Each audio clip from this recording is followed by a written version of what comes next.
The Arrival Admiral Jake Morrison stood on the bridge of his flagship, staring at the massive screen in front of him. The view of space looked wrong. Where there should have been empty darkness and distant stars, huge shapes now blocked out the light. Ships. Alien ships. How many? He asked his communications officer. 237 confirmed contacts, sir. Maybe more hiding behind the larger vessels. Jake felt his stomach drop. The Earth Defense Fleet had only 42 ships, and most of them were old patrol boats. These alien vessels were enormous. The smallest one was twice the size of his flagship, the Defiance. "Sir, we're getting a transmission," reported Lieutenant Amy Walsh from her station. "It's coming from the largest ship. Put it on screen." The image that appeared made several crew members gasp. The alien was tall, maybe 8 feet, with a hard shell covering its body like an insect. Its face had multiple eyes that glowed red, and sharp mandibles clicked together when it spoke.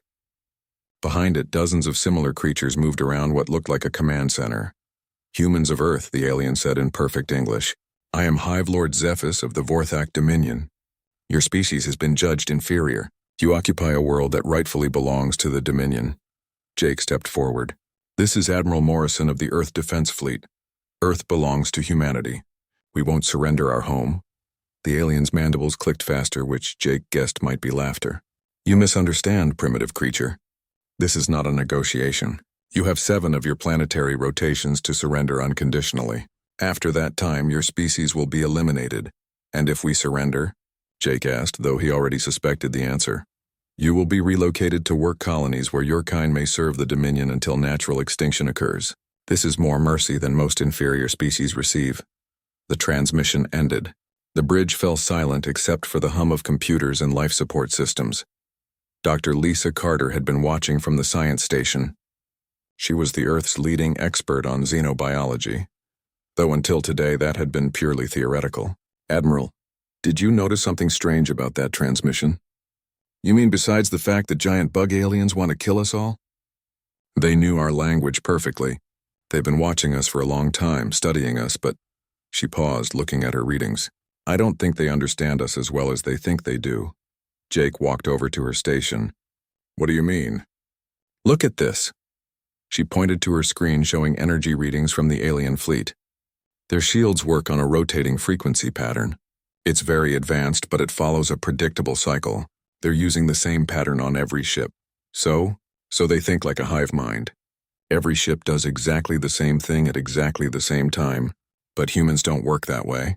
We improvise, we adapt. We think differently from each other, and that might be our advantage.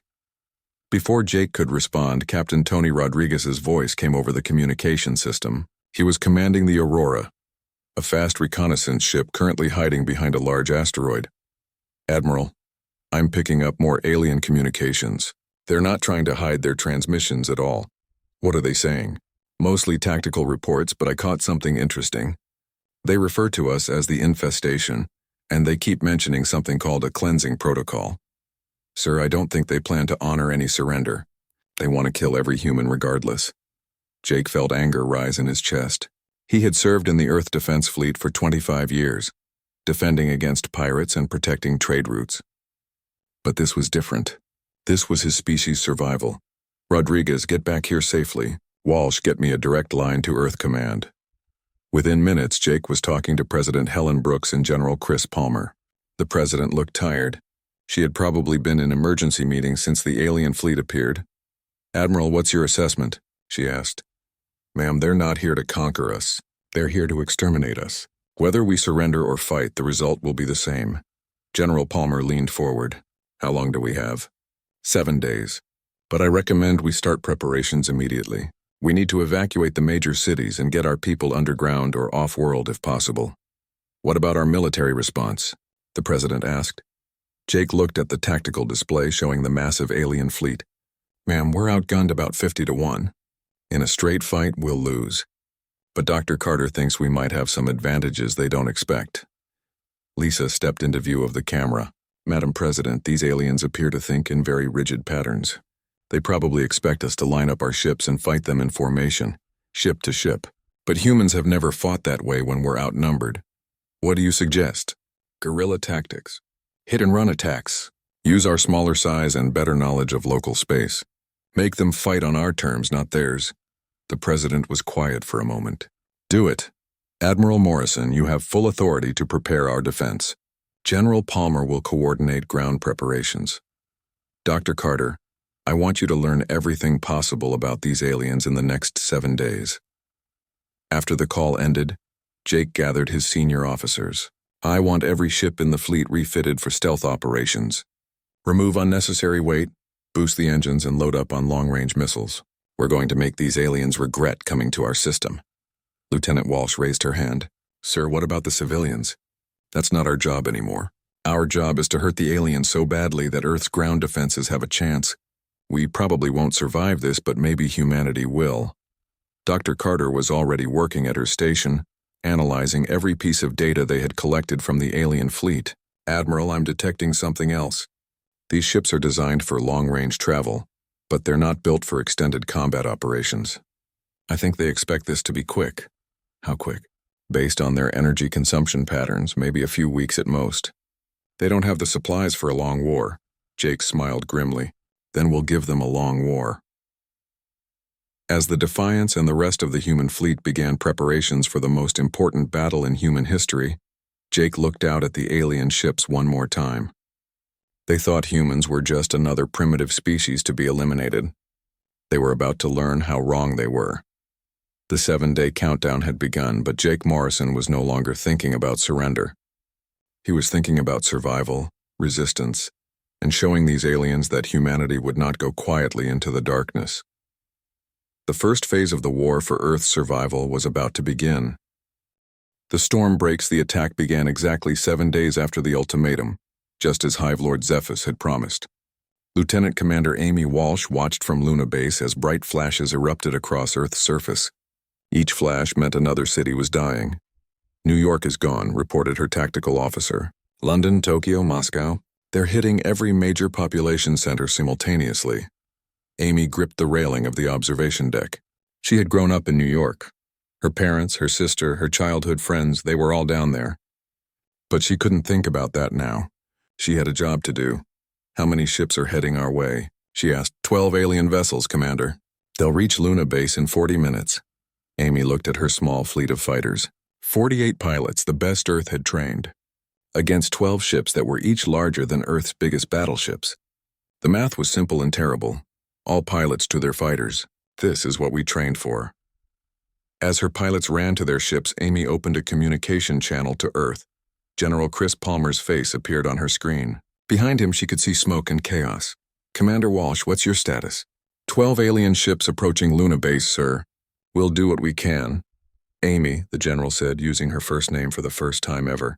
The aliens are dropping some kind of gas on the planet. Our scientists think it's designed to change our atmosphere, make it poisonous for humans but breathable for them. Amy felt her blood turn cold. How long do we have? Maybe a few months before the air becomes unbreathable. But Amy, that's not the worst part. The gas is also releasing some kind of biological weapon. It's designed to kill anything that breathes oxygen. Sir, they're not just trying to take our planet. They want to make sure nothing human can ever live here again. That's right. Luna Base might be humanity's last hope. Don't let them take it. The communication ended as the first alien ships came into range. Amy climbed into her fighter and joined the battle that would determine whether humanity had any future at all. The alien ships moved in perfect formation, their shields shimmering with energy. They fired beams of purple light that could cut through a fighter in seconds. But Amy had spent the last 7 days studying their attack patterns with Dr. Carter's help. All pilots remember the briefing. They think like a hive mind. They'll expect us to attack in formation. Instead, we go random. Pick your own targets and attack from unexpected angles.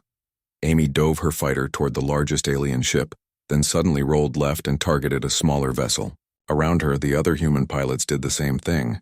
Instead of the neat formation attack the aliens expected, 48 fighters came at them from every possible direction.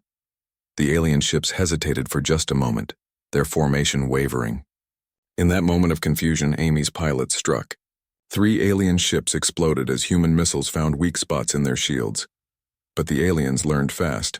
They spread out and began targeting individual fighters. Purple beams lanced through space and human ships began to die. Johnson's hit, someone screamed over the radio. Martinez is down. They got Peterson. Amy watched her pilots fall one by one, but they kept fighting. Each human ship that died took alien fighters with it. By the time the battle ended 2 hours later, only 12 human fighters remained, but they had destroyed 9 alien ships. As Amy limped her damaged fighter back to Luna Base, she realized something important. The aliens could be hurt, they could be killed, and most importantly, they made mistakes when faced with tactics they didn't expect. Meanwhile, on Earth's surface, Major Kevin Stone was learning the same lesson in the ruins of New York. The alien gas had turned the sky a sickly green color, and breathing required special filters that most people didn't have. But Kevin's unit had been prepared. "Sir, alien ground troops are landing in Central Park," reported Sergeant Maria Gonzalez. Kevin looked through his binoculars at the creatures emerging from the landing ships. They were enormous, at least 10 feet tall, with thick armor covering their bodies. They had 6 legs and massive claws that could tear through concrete. The intelligence reports called them Ravagers. "How many?" Kevin asked. "About 200, sir. They're moving in a straight line toward the evacuation tunnels." Kevin smiled grimly. The aliens were making another mistake. They were treating this like any other conquest, moving in predictable patterns and expecting humans to run away. They had no idea that Kevin's people had been preparing for urban warfare for decades. "Set up the ambush at Times Square. Use the building debris for cover and wait for my signal." The Ravagers marched down Broadway like they owned the place, their heavy footsteps crushing abandoned cars. They moved in perfect formation, never breaking ranks or checking the buildings around them. When they reached Times Square, Kevin gave the signal. Explosions erupted from every direction as his soldiers detonated charges they had placed in the surrounding buildings. Concrete and steel rained down on the alien formation. The Ravagers were tough, but they weren't prepared for the entire upper floors of 3 skyscrapers to fall on them. Half the alien force was buried under tons of rubble. The survivors tried to regroup, but Maria's team was already moving. They had studied the alien armor during the 7-day preparation period and found its weak points. Concentrated fire at the joints where the plates connected could penetrate the protection. "Aim for the leg joints," Maria shouted as her team opened fire with armor-piercing rounds. The battle lasted 30 minutes. When it was over, Kevin's team had killed every Ravager in the area, but the cost was high. He had lost half his soldiers. "Sir," Maria said, breathing heavily through her filter mask. "We hurt them, but there are thousands more landing all over the city." Kevin nodded. "Then we'll hurt those too. Send a message to all resistance cells. Tell them the aliens can be killed. Tell them how we did it." As night fell over the ruined city, Kevin realized that this was just the beginning. The aliens had superior technology and numbers, but they didn't understand humans. They expected people to surrender or run away when faced with overwhelming force. They were wrong. Humans had something the aliens didn't expect: the ability to adapt, to learn, and to keep fighting even when victory seemed impossible. In bunkers and ruins across the planet, other human groups were learning the same lessons. The aliens had won the first day, but the war was far from over. Dr. Carter, working from a hidden laboratory deep underground, was already analyzing samples of the alien bioweapon. She had discovered something that gave her hope. The weapon was designed to kill Earth life, but it had never encountered Earth's bacteria and viruses. The aliens had made their biggest mistake yet. They had assumed Earth was a sterile world like their own home planet. They had no idea they were about to face billions of years of evolutionary warfare from Earth's tiniest defenders. The storm had broken over humanity, but humans were still standing, and they were learning how to fight back. The human spirit awakens. 3 months after the first attack, Dr. Lisa Carter had not seen sunlight in weeks. Her underground laboratory was hidden beneath the ruins of Chicago, powered by a small fusion reactor that the aliens had somehow missed. The air outside was now poisonous to humans, but Lisa had been working day and night on a solution. "It's working," she whispered to herself as she looked at the test results on her computer screen. The sample of alien bioweapon in the petri dish was dying, killed by a modified Earth virus that she had created. The aliens had made a fatal error. Their bioweapon was designed to destroy all oxygen-breathing life, but it had no defense against Earth's bacteria and viruses. Lisa had taken a common flu virus and modified it to attack the alien weapon instead of human cells. "General Palmer, are you receiving this transmission?" She spoke into her radio. "We're here, Dr. Carter. What do you have for us?" "I've created a counteragent to their bioweapon. We can release it into the atmosphere and neutralize their poison gas within weeks, which that's incredible news. What do you need? Time and materials to mass produce it. And I need to test it on a live alien specimen. General Palmer was quiet for a moment. We might be able to help with that. Major Stone's people captured a wounded Ravager yesterday. While Lisa worked on her biological solution, Captain Tony Rodriguez was implementing a very different kind of hope. After Admiral Morrison died defending Mars Station, Tony had been promoted to Admiral and given command of humanity's most secret project. "Welcome to the Ghost Fleet," he said to the group of pilots gathered in the hidden asteroid base. Behind him, 12 ships hung in the darkness of space. They looked nothing like traditional Earth vessels, sleek, angular, and covered in a strange material that seemed to bend light around it. These ships were built using technology we salvaged from the alien scouts we destroyed, Tony explained. They use quantum camouflage that makes them nearly invisible to alien sensors. We call them ghost ships because the aliens won't see us coming until it's too late. Lieutenant Amy Walsh, one of the few survivors from the Luna base battle, raised her hand. "Sir, how do we know this technology will work?" "Because we tested it last week. The Phantom flew right through an alien patrol formation. They never detected it." Amy looked at the sleek ships with a mixture of hope and determination. After losing so many friends at Luna base, she was ready to make the aliens pay. "What's our mission, Admiral?" "Hit and run attacks on their supply lines. The aliens are bringing in more ships and materials from their home systems. We're going to cut them off and strand them here." In another part of the solar system, engineer Sam Phillips was working on an even more ambitious project. He had been studying captured alien technology for months and had discovered something remarkable about their gravitational systems. The aliens use gravity fields to move their ships, he explained to his team in the hidden research station. But if we reverse the polarity and amplify the field strength, we can turn their own technology into a weapon. On his workbench lay a device that looked like a metal spear with alien components attached to it.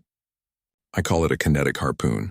When fired at an alien ship, it creates a gravity well that pulls the ship apart from the inside. His assistant, Dr. Rachel Kim, looked skeptical. "Will it really work?" "Only one way to find out. We need to test it on a real alien ship." Meanwhile, the resistance movements on Earth had evolved far beyond simple guerrilla attacks. Major Kevin Stone now commanded a network of underground fighters that stretched across every continent. They called themselves the Terra Liberation Army, and they were becoming more effective every day. "The aliens are predictable," Kevin explained to his unit commanders during a meeting in the New York subway tunnels. "They always attack the same way, they always move in formation, and they always expect us to fight like they do." Sergeant Maria Gonzalez nodded. "We've been using that against them. Yesterday my team took out an entire Ravager patrol using nothing but redirected subway trains. The key is to never fight them on their terms," Kevin continued. "They want big battles with clear lines. We give them chaos, confusion, and attacks from directions they never expect." One of his commanders, Captain Bill Murphy, raised a concern. "Sir, we're hurting them, but they keep bringing in more troops. At this rate, they'll wear us down through sheer numbers. That's why we need to coordinate with the Space Forces. If Admiral Rodriguez can cut off their reinforcements, we can start winning instead of just surviving." Above the Earth, something unprecedented was happening in the alien command ship. Hive Lord Zephys was experiencing doubt for the first time in his long military career. Sub-Commander Thyrix explained to me how a primitive species with inferior technology continues to resist our forces, he demanded. Thyrix's mandibles clicked nervously. "My lord, the humans do not follow logical military doctrine. They attack when they should retreat, they use their own infrastructure as weapons, and they adapt to our tactics faster than our combat algorithms can predict. Are you suggesting that these inferior creatures are outsmarting the Vorthak Dominion? My lord, I am suggesting that they possess variables we did not account for. Perhaps we should consider the orbital bombardment protocol." Zephys considered this. The orbital bombardment would destroy the entire planet's surface, eliminating all human resistance, but it would also destroy the valuable resources they had come to claim. "Not yet. Double our ground forces. Increase patrols. These humans cannot hide forever." But humans were not just hiding. Amy Walsh's Ghost Fleet had begun its campaign against alien supply convoys. Using their invisibility technology, they struck without warning and disappeared before the aliens could respond. "Target destroyed."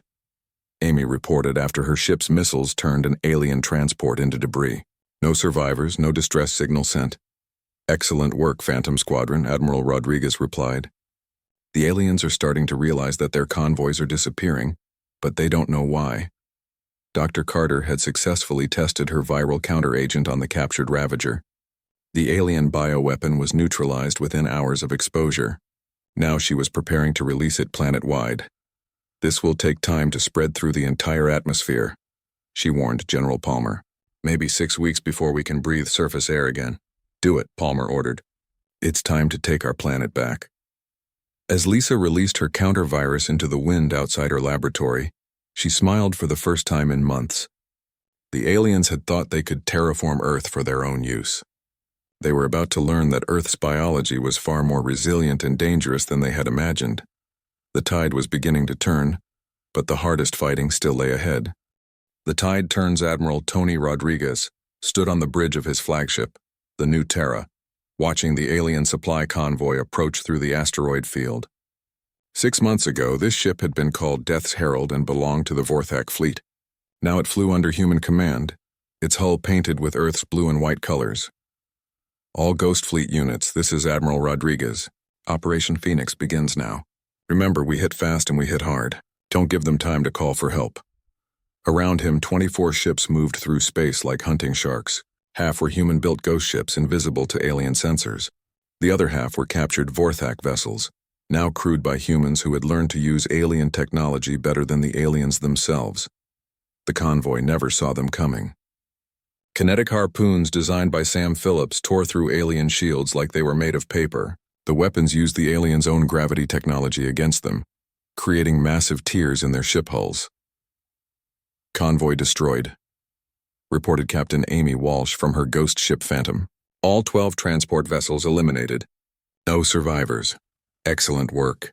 That's the third convoy this week. The aliens are starting to realize they have a serious problem. Tony was right. On the alien command ship, Hive Lord Zephys was facing a crisis that no Vorthak commander had ever experienced before. His supply lines were being cut systematically and he had no idea how. Sub-Commander Theorix, how many supply ships have we lost this month? 47, my lord. The attacks appear to come from nowhere. Our sensors detect nothing until our ships are already destroyed. This is impossible. No species has technology superior to the Vorthak Dominion. My lord, perhaps they are using our own technology against us. We know the humans have captured several of our vessels. Zephys's mandibles clicked with anger. The idea that primitive humans could use Vorthak technology better than the Vorthak themselves was insulting. But the evidence was impossible to ignore. Double the escort ships for all convoys, and begin development of new sensor arrays.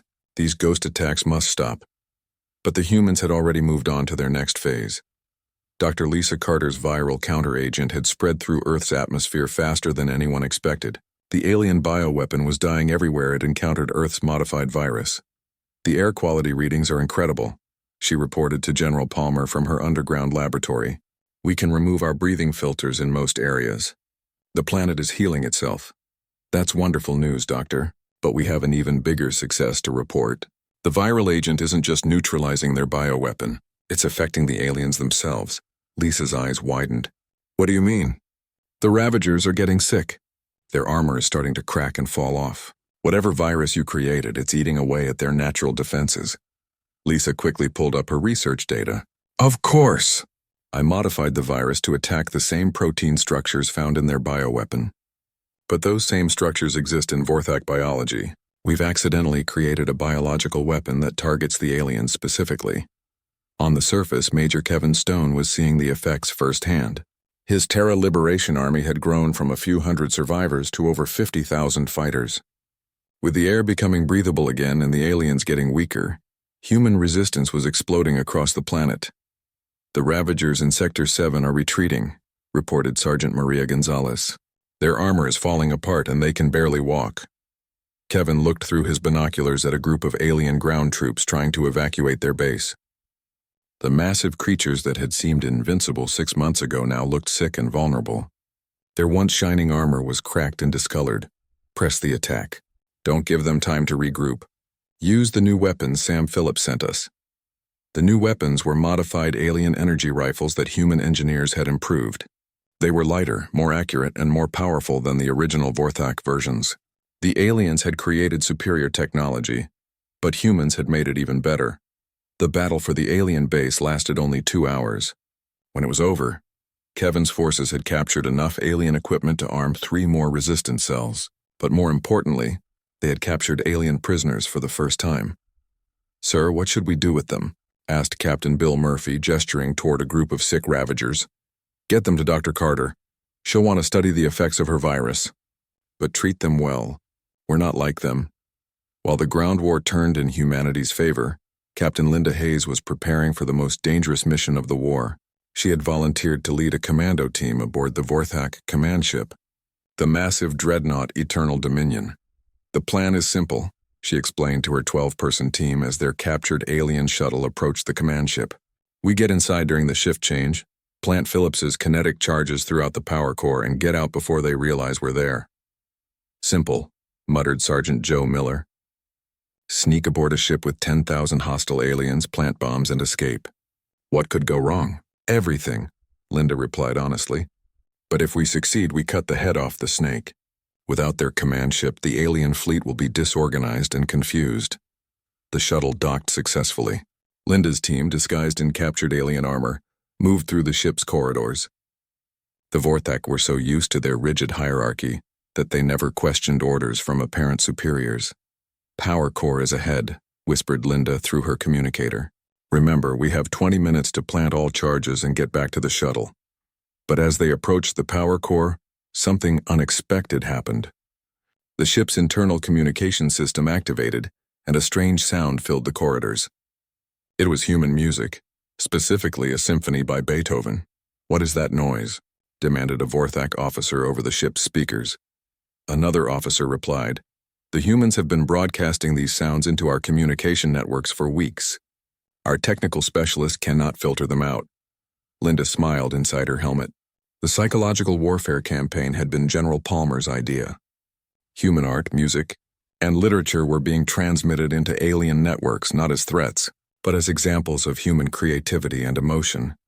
"Some of our troops have been requesting to hear more of these transmissions," the first officer continued, sounding confused. "This is unprecedented behavior among Vorthak forces." Linda realized that human culture was having an effect the military planners never expected. Some aliens were actually becoming curious about humanity instead of just wanting to destroy it. Her team successfully planted all the kinetic charges and escaped back to their shuttle. As they flew away from the Eternal Dominion, Linda activated the detonator. The explosion was visible from Earth. The command ship that had terrorized the solar system for months broke apart in a spectacular display of fire and debris. "Command ship destroyed," Linda reported to Admiral Rodriguez. "Hive Lord Zephys is dead." Across the alien fleet, confusion spread as the psychic command network that controlled Vorthak military operations went silent. For the first time in their history, Vorthak soldiers had to think for themselves. Many of them didn't know how. Victory and reckoning. The final battle began at dawn over Earth's Pacific Ocean.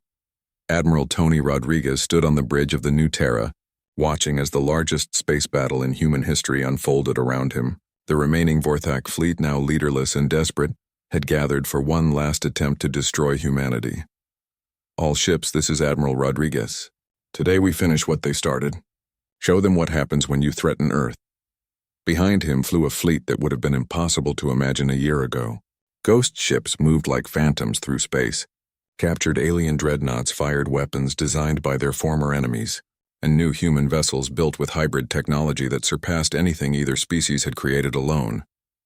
Captain Amy Walsh piloted her fighter Phantom through the chaos, her squadron weaving between massive capital ships like deadly birds, targeting the alien carrier Doombringer. "All pilots, remember your training. Hit the shield generators first, then the weapon systems." The space battle raged for 18 hours. Ships exploded in brilliant flashes of light as human ingenuity clashed with alien desperation. But the outcome was never really in doubt. The humans had learned to use Vorthak technology better than the Vorthak themselves, while the aliens struggled without their hive mind command structure. Enemy flagship Dark Conquest is breaking apart. reported Lieutenant Commander Sarah Kim from her position aboard the captured destroyer Lightning Strike. Their shields are down and their engines are failing. Admiral Rodriguez watched as the last major Vorthak vessel split in half, its hull torn apart by kinetic harpoons that used the ship's own gravity field as a weapon. Around the dying flagship, smaller alien ships began transmitting surrender signals. All human vessels, cease fire. The enemy is surrendering. On Earth's surface, the ground war was ending just as decisively. Major Kevin Stone's Terra Liberation Army had surrounded the last Ravager stronghold in what used to be Berlin. The massive alien warriors who had once seemed invincible now looked sick and defeated, their armor cracked and falling off thanks to Dr. Carter's virus. "This is Major Stone of the Terra Liberation Army," he announced through loudspeakers aimed at the alien position. "You are surrounded and cut off from your fleet. Surrender now and you will be treated according to the laws of war." The response came from Sub-Commander Thyrix, the highest-ranking Vorthak officer still alive on Earth. His voice was weak and filled with something no human had ever heard from a Vorthak before. Fear. "We surrender. Please, no more death. We surrender." Sergeant Maria Gonzalez looked at Kevin with amazement. "Sir, did that alien just say please?" "I think he did. It seems they've learned some human words we never taught them." As the last Ravagers emerged from their stronghold, Kevin realized how much everything had changed. These creatures had arrived as conquerors, believing themselves superior to humanity in every way. Now they were refugees dependent on human mercy for their survival. Dr. Lisa Carter watched the surrender from her rebuilt laboratory, now located above ground for the first time in months. The air was clean again, the skies were blue, and Earth was healing. But her work was far from over.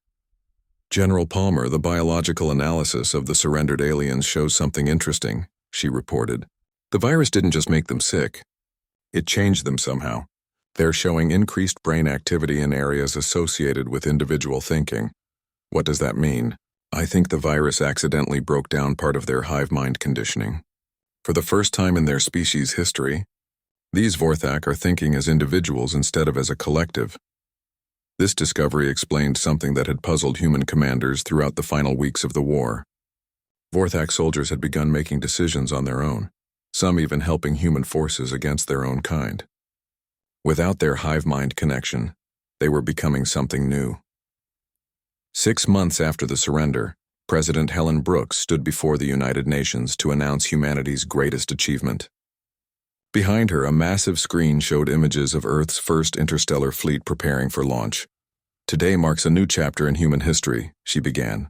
"We have not only survived an invasion by a galaxy-spanning empire, but we have learned from our enemies and grown stronger.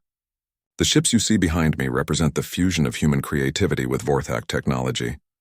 The fleet was magnificent, sleek vessels that combined the best of both technologies, armed with weapons that could defend Earth against any future threat. But more importantly, they carried a message to the galaxy that humanity was no longer just a planetary species. Admiral Rodriguez, now promoted to Fleet Admiral, commanded the flagship Defiance II from its bridge. Next to him stood his Chief Science Officer Dr. Carter and his tactical advisor, former Sub-Commander Thyrix.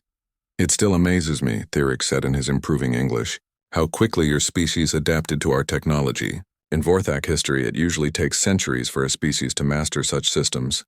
"That's because you never had to learn under pressure," Amy Walsh replied from her station. She now served as the Admiral's fighter wing commander. "When your survival depends on learning fast, humans learn very fast indeed." Engineer Sam Phillips had overseen the construction of the new fleet from his orbital shipyard. The kinetic harpoons that had once been experimental weapons were now standard equipment on every human vessel. But he had also developed new technologies that neither species could have created alone. "The quantum jump drives are ready for testing," he reported to Admiral Rodriguez. "We should be able to travel between star systems in days instead of years." As the fleet prepared for humanity's first interstellar voyage, Major Kevin Stone addressed the crews from Earth. He now served as commander of the new Planetary Defense Corps, responsible for ensuring that Earth would never again be caught unprepared. "Remember what we learned during the invasion," he told them.